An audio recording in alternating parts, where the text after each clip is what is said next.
Masaganang buhay at magandang araw po sa inyo lahat. Nandito po kayo sa Barangay Kapitolyo Urban Garden dito po sa Pasig City. Itutur ko po kayo dito sa garden na ito. Malalaman natin kung ano ang nasa loob nito, no? Alin po kayo, samahan niyo ko dito sa kanilang Barangay Kapitolyo Urban Garden.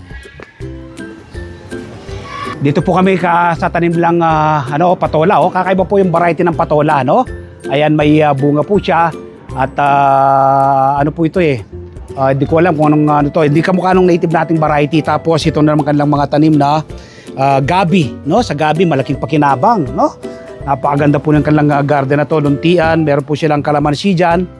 No? Tapos meron silang ano rito, sabi nila bagyo lang po ito, no? Ayan, ito po ang kanilang bumabaging na ito. Tapos ito naman mga sili, no? Kakaiba po yung mga sili nila, tawagin nila to siling siling demonyo. Tinatanim po yan na pinupunla po muna. Tapos meron sila dito mga tanglad. Ito mga tanglad, ang ganda, ganda ng tanglad nila. Ito style din po natin to, tingnan niyo po, ha? Mga tanglad nila. Ayan, ano lang naman po yan, kukuha lang po kayo ng isang piraso, itatanim nyo lang. Tapos ito naman ay alam naman po natin to, malunggay, no? So yung pong nando doon kanina, sayote yun, no? Sayote. Yan, sayote. Dito naman ay ito kangkong, kamote, talbos pa lamang, panalo na, sitaw, no?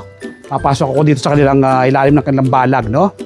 Ito, tingnan natin balag na ito, mga bagong tanim pa lang ito, mga bagong tanim na pechay, no?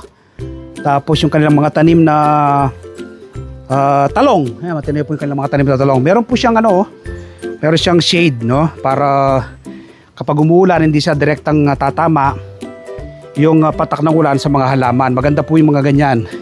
Tingnan niyo po, pinaglagyan lang ng tubig, no? Ito to, ready to harvest na to.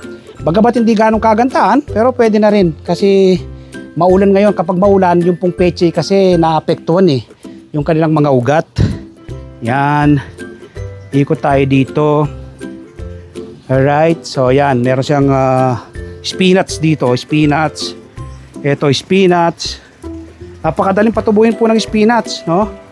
Ito, mga spinach ito, napakaganda. From spinach, meron siyang peanut, no? Yung peanut, kapag tagulan yan, hindi masyadong kagandahan. Nakatanim po sa mga crates sa styro box. So yan, tingnan natin ngayon. Meron silang alaga rito meron silang isda. Si Direk, nandiyan dyan si Direk. Si Sir Chap, ano dito. So hindi lang nakalutang kanilang mga isda. Ito po, dito sila, subukan nating pakainin kung lulutang sila, no?